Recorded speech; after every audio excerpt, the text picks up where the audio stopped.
RCR, la red que comunica y une al Perú.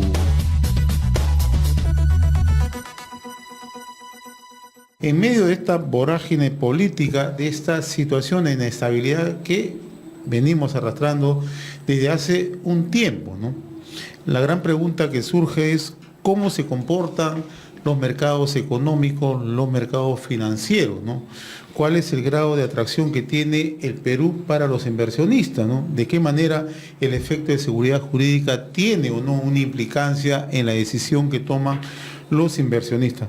Por ello, en esta parte del programa hemos querido invitar, y le agradezco la gentileza que tiene con RCR, Red de Comunicación Regional, el señor Martín Palmer, el Country Manager de ADCAP. ADCAP es uno de los principales bancos de inversión de América Latina. Él es especialista en finanzas y bolsa de valores y además ha ocupado posiciones gerenciales en grupos financieros multinacionales. Y lo invitamos un poco para que nos ayude a entender cuánto es el efecto, qué tanto le puede costar al país, si somos un país estable a pesar de esta convulsión que vivimos en los últimos meses. Señor Palmer, qué gusto saludarlo, buen día.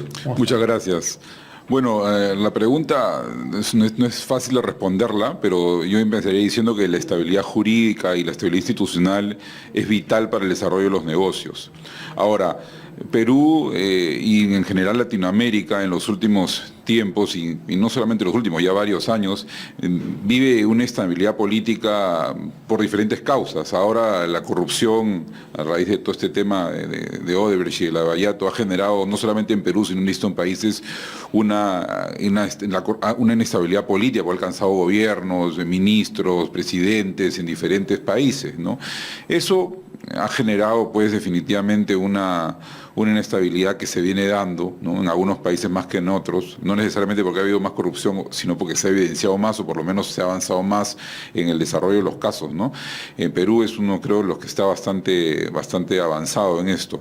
Ahora, la parte económica en el Perú ha venido avanzando, digamos que en paralelo a toda esta situación, con algunos componentes que los viene afectando, yo creo, un poco más estructuralmente, ¿no? La confianza afecta más a veces el largo plazo más que el presente, porque lo estamos viviendo, y si bien es cierto, es como salir a pescar, ¿no? Por más que haya tormentas, tienes que salir y sales y puede aparecer una tormenta. El problema es qué tan grande es la tormenta. Yo creo que lo que está por verse en los próximos meses, años, es qué tanto va a afectar los próximos gobiernos o el cambio institucional más fuertemente cuando ya salga pues más información de estos temas, ¿no?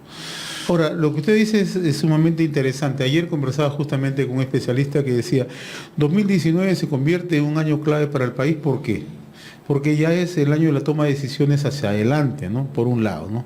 Y segundo, los indicadores, si bien es cierto, en medio de esta crisis política que venimos sosteniendo desde hace un tiempo en el Perú, el nivel de crecimiento que bordea el 4% no es un nivel malo, no es el más aceptable, pero se podrían alcanzar mejores niveles, ¿no? ¿Seguimos siendo un país atractivo en estas condiciones? Sí, por supuesto. Yo creo que, bueno, este año ha habido, y en medio de toda esa tormenta, ¿no? Ha habido el tema de la aprobación de la inversión en Quellaveco, en Minera Justa, por la empresa Minsur, lo del tema del aeropuerto, varias cosas que están por comenzar pero el 2019. Pero venían incubándose ya de anteriormente. No, por supuesto, ¿no? Pero podrían parar si es que la cosa fuera tan grave, claro, ¿no? Entonces, ahora es grave, definitivamente a nivel de corrupción es grave, a nivel institucional, pero el tema empresarial tiene que continuar. Ahora, si yo veo el tema, viendo un poco la repregunta o el comentario, al segundo comentario, el tema del 2019 en adelante, el 2021 viene un cambio de gobierno. Así es, ¿no?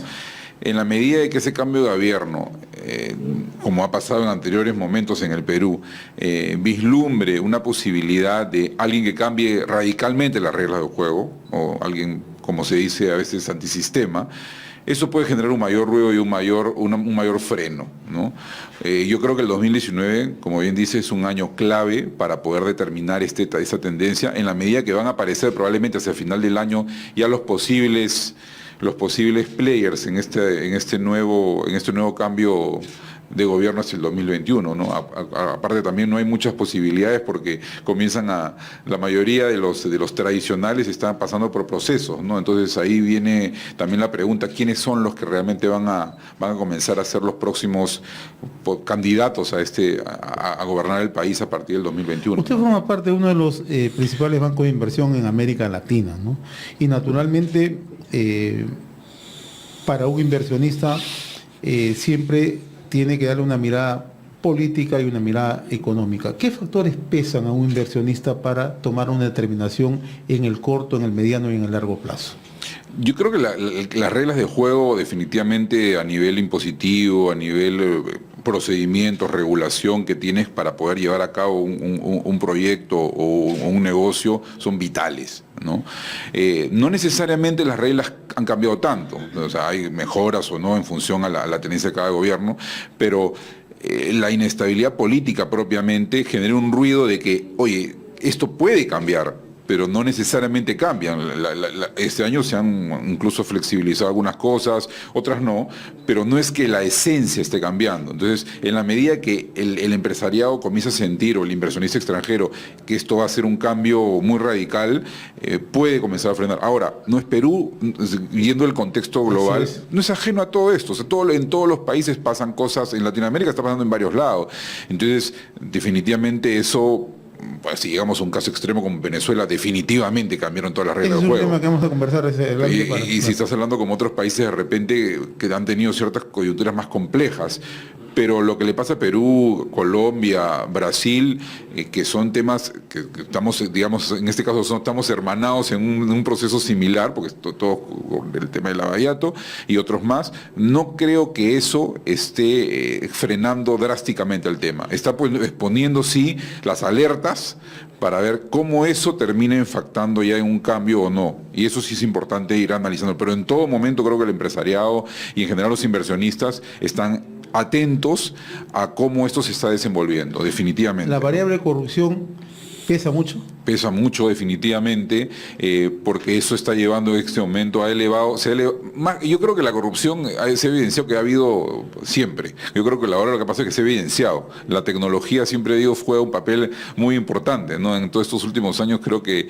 y en los avances de la tecnología está siendo evidente y está evidenciando ante el pueblo y ante la masa y ante el ciudadano común y de a pie lo que pasa realmente. Y eso hace que el ciudadano común no crea en el gobierno, no crea en el sistema, no crea en lo que está pasando, porque no es uno, sino son varios gobiernos en los cuales ha habido muestras. Y eso que ocasiona que en los próximos busquen a alguien que esté en contra de toda esta estructura tradicional. Por lo tanto, la probabilidad de que salga alguien antisistema termina siendo más alta. Eso es un poco lo que fíjese que en Perú tenemos hechos que ya de una u otra manera tienen que llamar la atención o la alerta, ¿no? Lo que está ocurriendo en la Sierra Sur del Perú, ¿no? El caso de Walter Adubiri, el caso del gobernador de Moquegua, Zenón Cueva, o le pongo el caso del gobernador de Tacna, el señor Tonconi, o el caso de Elmer Cáceres, ¿no? Tienen un discurso todos antisistema. Totalmente. ¿Ya? Entonces, ¿esto cómo repercute en algunas ubicaciones estratégicas, sobre todo en el corredor minero del sur? Totalmente, o sea, yo creo que la corrupción, el tema general que ha pasado en la vida a nivel de todo el entorno político y gubernamental del Perú, genera un argumento muy fuerte, un caldo de cultivo, como se dice en el argot popular, para que estas personas o estas personas que tienen estos mensajes antisistema tengan una mayor argumentación de bloquear esto. Entonces, en algún momento, y cuando yo hablo de lo que está pasando, hablo de cómo está la cosa hoy día a nivel macro, pero si tú me hablas de un conflicto social particular o que se pueda ver más probable, eso sí definitivamente, de la riqueza del Perú, totalmente, eso sí afectaría muchísimo. Del sur, ¿no? O sea, un levantamiento social en una determinada posición en la cual hay cualquiera de estos proyectos que he mencionado, simplemente buscando ir en contra de todo el sistema y bloqueando algo de este tipo, sí afectaría muchísimo. Ahí sí, es que ese es el miedo que siempre se tiene en todo esto, ¿no? Ahora, por lo general, en las políticas económicas, los que lideran y los que deben liderar son los propios gobiernos, ¿no? Lo que está ocurriendo ahora, y esto debe ser probablemente un tema de análisis en la propia coyuntura que vivimos, es las iniciativas que están adoptando algunos gobiernos regionales. Por ejemplo, el señor Adubiris sale con un discurso ya anticipado en una reunión con el presidente de Bolivia, ¿no? Con Evo Morales, en el sentido de la construcción de un gasoducto, ¿no? Cosa que constitucionalmente no es admisible, ¿no? Porque se tiene que ver de gobierno a gobierno, pero ya vemos cómo el tema político domina muchas veces al tema de decisión de gobierno. No, claro, aparte es un tema de populismo, ¿no? O sea, Claro que estos sí. señores van a usar todos los argumentos posibles para poder generar más votos a su favor y tener un mayor éxito en su región, en este caso, ¿no? Y obviamente este regionalismo, este apartarse y aliarse de repente a alguien más afín a la zona, hace pues que eso levante, ¿no? De ahí a que eso se concrete ya es otro tema, ¿no? Y yo creo que, pero sí definitivamente genera un foco ahí de... Es una de problema. preocupación. Así es, totalmente, ¿no? Bien, estamos dialogando con el señor Martín Palmer, country manager de ADCAP, uno de los principales bancos de inversión de América Latina. En este escenario, ¿vamos a seguir creciendo en las mismas cifras que el 2018 en el Perú? ¿Mantenemos estos niveles o...? La expectativa, el crecimiento se da por una diversidad de sectores, es ¿Ya? un promedio de sectores, pues, minería, pesca, manufactura, ¿no? Agropecuario. Hay inversión privada importante, que como mencioné hace un momento, algunos proyectos muy importantes, ¿no?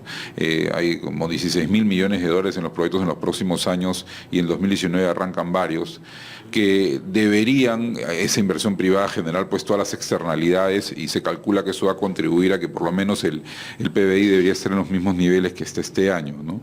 Este año ha tenido momentos de baja, ¿no? El tercer trimestre un bajón importante en el ritmo de crecimiento, luego recuperó hacia el final, básicamente por el tema de pesca y el tema de manufactura también, pero yo sí creo que en la medida de que esta gran inestabilidad no llegue a generar ya acciones puntuales complejas, ¿no? En determinadas zonas que puedan afectar este tipo de inversiones que estamos conversando, algunas de las cuales, como bien dice, están en zonas de conflicto, o zonas que podrían ser zonas de conflicto, sí podría afectar en alguna medida. Otras no están en zona de conflicto, pero que son latentes, ¿no? El caso de la reconstrucción, por ejemplo, ¿no? Que es lenta y donde el gobierno le está poniendo bastante énfasis para el gasto público, ¿no? Solo el 25% del presupuesto de reconstrucción que se tenía pensado en los próximos se ha ejecutado.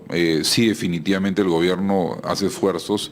Ahora, yo también creo, es una opinión personal, de que todo este tema de la corrupción, como ha alcanzado a nivel de gobierno, también genera un frenón natural en todos los funcionarios, ¿no? Porque ahora me imagino que por más que quieran hacer un trabajo, lo van a pensar dos veces, y que si lo que están firmando o no puede estar bien o puede haber algo. Entonces, ese mismo retraso natural genera también que los proyectos puedan tender a durar algo más. Eso es algo que no se ve necesariamente tan claramente, pero que es algo que está latente, ¿no? Y también, por otro lado, el hecho de que todo esto hace que si el sector público no era atractivo para los mejores por el tema salarial, porque no sabemos claramente que en el sector privado los que son los ejecutivos mejor calificados tienen un salario superior al promedio del sector público.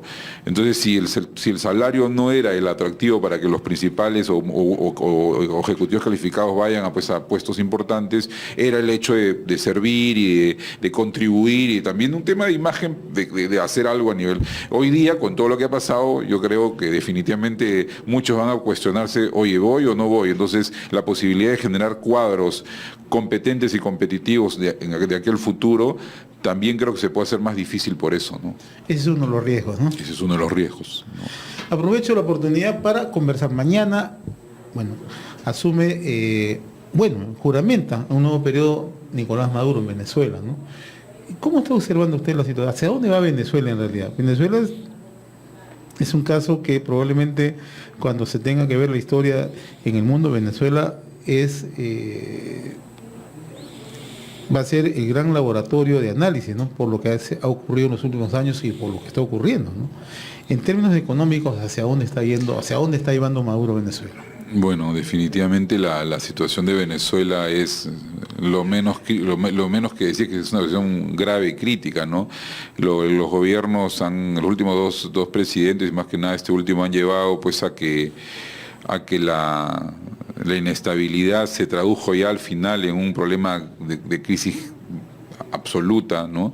Que ha generado pues un problema, una catástrofe económica básicamente, porque ya Venezuela a nivel económico ha caído de lo que tenía, los indicadores que tenía hace unos años, o hace varios años ya, en picada, ¿no? Generando la muestra principal es que su población está pasando por niveles ya la clase media dejó de existir probablemente, todos están con niveles de ¿cómo se llama?, de pobreza, no sé si extrema, pero por lo menos bastante.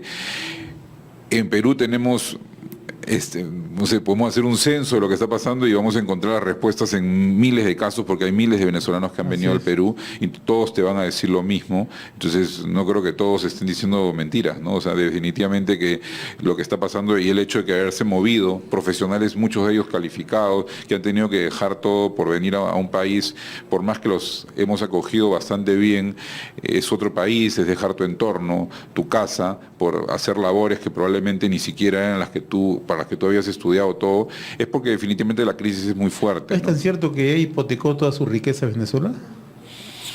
No sabría decirte con seguridad eso, ¿no? La crónica. Pero yo no sé, más bien creo que más que le hipotecó las riquezas, pues, si no hay inversión, esto es como un carro, ¿no? Si tienes tu carro y lo mantienes, lo llevas al taller y le das esto, el carro sigue caminando. Ellos tienen petróleo, ¿no? Y definitivamente si es que las refinerías, el mantenimiento, todo no se ha dado, porque obviamente los recursos ya son muy escasos, pues definitivamente la producción de ellos ha caído muchísimo. Las reservas están abajo, eso no va a cambiar, pero el problema es que la tienes que sacar y sacar en condiciones cada vez probablemente más competitivas. Entonces eso sí necesita dinero, ¿no? Ahora, el tema de Venezuela genera un foco de inestabilidad regional también. Creo que bastante acotado y todo el mundo sabe que no, que es un caso extremo, pero igual lo genera. Ahora, el tema migratorio, que si bien es cierto nosotros y Colombia, probablemente de acá de América, de Sudamérica, hemos sido los países que hemos recibido con mayor apertura. Este año se calcula que vamos a bordear el 1.000.000 de ciudadanos venezolanos. Entonces, yo creo que ahí, independientemente a que creo que es un tema natural humano, ¿no? Sí creo que debe haber un orden, ¿no? Y un orden y ahí sí el problema de Venezuela afecta a los demás. Yo creo que por ahí se está afectando, aparte de la inestabilidad y todo lo que podemos pensar, la situación venezolana, en la medida que la migración siga creciendo, va a afectar a los países de la región. Independientemente de que sigamos recibiéndolos o no, tenemos que ser conscientes que eso va a afectarnos. Y eso afecta a nosotros, a los colombianos, a los ecuatorianos, a todos los países. Entonces, esto, si no se soluciona el problema ahí, eso va a seguir, ¿no? Porque obviamente la gente tiene que buscar sobrevivir, y si no puede sobrevivir allá, va a buscar sobrevivir en otro lado.